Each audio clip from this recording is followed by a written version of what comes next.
There's seemingly a constant conversation, particularly with those involved in legacy financial institutions, about how cryptocurrency can be, to a certain degree, de-risked.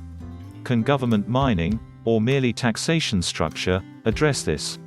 While many traditional financial players that are not crypto-first, but are crypto-adjacent, take Visa as a prime example, are relying on the use of stablecoins like USDC as their main pillar of transactions, there are other conversations happening about how crypto risk can be managed.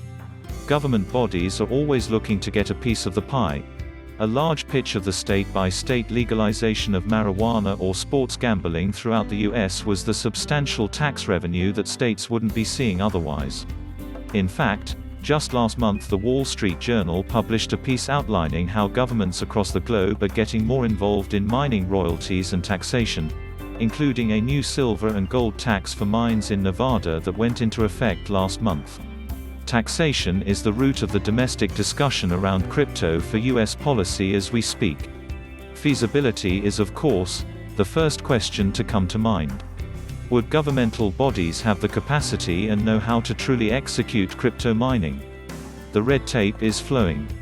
However, some argue that in fact, Bitcoin, and broader crypto mining is becoming more and more adjacent to the likes of utilities and traditional mineral mining. Independent investment writer Natasha Che argued that indeed, crypto mining could be the easiest way to de-risk Bitcoin.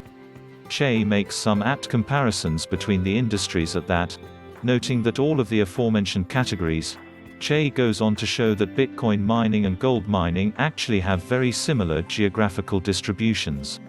Furthermore, state involvement actually ends up getting deeper than sheer taxation.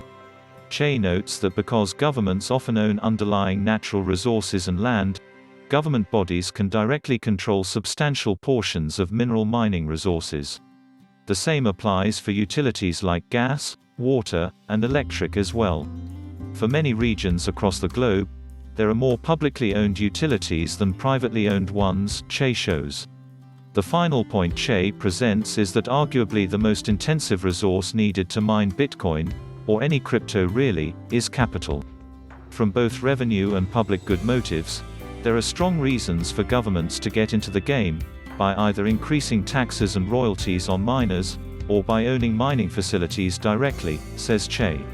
Feasibility aside, the biggest pushback here from longtime crypto advocates has been that this arguably runs against Bitcoin's very decentralized nature.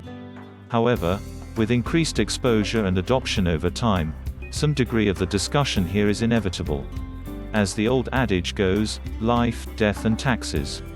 Related reading, Bitcoin accumulation pattern shows rally might only be in its early stages. At the core of the broader mining and geographic discussion is of course, the long-time dependence of miners existing across China. However, the tides seem to be turning given China's policy shifts towards mining, as our team covered just last week. Before China's substantial crackdown, however, the share of miners throughout the country was already on the decline. Shouldn't governments be looking to take advantage of what is seemingly an open door for a strong geographic distribution of crypto miners? Despite no substantial discussions domestically about crypto mining on a government level, there has been an increase in US miners during the departure of miners from China. Arcane Research found that from September 2020 to April 2021, US Bitcoin hashrate increased roughly fourfold, from 4.1% to 16.8%. Many would argue that government involvement in mining could allow for better usage of clear energy to mine, better processes and opportunities, and more, at the expense of taxation to government bodies. Despite the apparent radio silence from most federal and state legislatures, government-controlled funds could be holding an open door to crypto. Earlier last month, our team also wrote about the New Jersey pension fund investing in two Bitcoin mining behemoths, Riot Blockchain and Marathon Digital Holdings. Furthermore, Wyoming state representatives have been vocal about being as crypto-friendly as possible. State Senator Cynthia Lummis has been one of the loudest pro-crypto political figures recently, tweeting last month that, if you're in the Bitcoin mining space, please reach out. We want you in Wyoming. Of course, we can't forget about the tech and crypto hub that is constantly in the conversation too, Miami, Florida. Could state-managed pension funds in the US, and broader political advocates, be the first entry for more formal governmental integration with crypto mining? Possibly, but we'll need to hold our horses until at least more mainstream crypto ETFs FI.